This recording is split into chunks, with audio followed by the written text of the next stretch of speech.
അത് data mixed ആയിട്ട് കിടക്കുന്നത്. അപ്പോൾ അത് സെപ്പറേറ്റ് ചെയ്യാൻ വേണ്ടിയിട്ട് ഓരോന്ന് കോപ്പി പേസ്റ്റ് ചെയ്യാൻ ഭയങ്കര ടൈം കൺസ്യൂമിങ്. എടാ ഇത് ഇങ്ങനെയൊന്നും ചെയ്ത് ബുദ്ധിമുട്ടേണ്ട ആവശ്യമില്ല. ഇതിനുള്ള ഷോർട്ട് കട്ട് ഞാൻ പറഞ്ഞുതരാം. ഓക്കെ, അതിനുവേണ്ടി നമ്മൾ ആദ്യം കൺട്രോൾ എ വെച്ച് ഡാറ്റ സെലക്ട് ചെയ്യുക. സെലക്ട് ചെയ്തതിന് ശേഷം കൺട്രോൾ ജി ക്ലിക്ക് ചെയ്യുക. ഇവിടെ നിന്ന് സ്പെഷ്യൽ ക്ലിക്ക് ചെയ്യുക.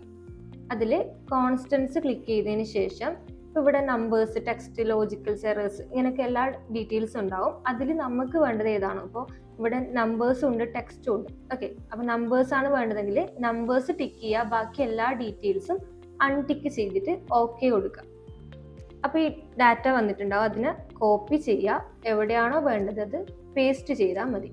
അപ്പോൾ നമ്മളെ നമ്പേഴ്സ് ഒക്കെ ഇവിടെ വരും. ഇതേപോലെ ടെക്സ്റ്റ് ചെയ്ത് കഴിഞ്ഞാൽ ടെക്സ്റ്റും സെപ്പറേറ്റ് ആയിട്ട് കിട്ടും. ഇതുപോലുള്ള ഇൻഫോർമേറ്റീവ് വീഡിയോസിനായി ഫോളോ ലിങ്ക് അക്കാദമി.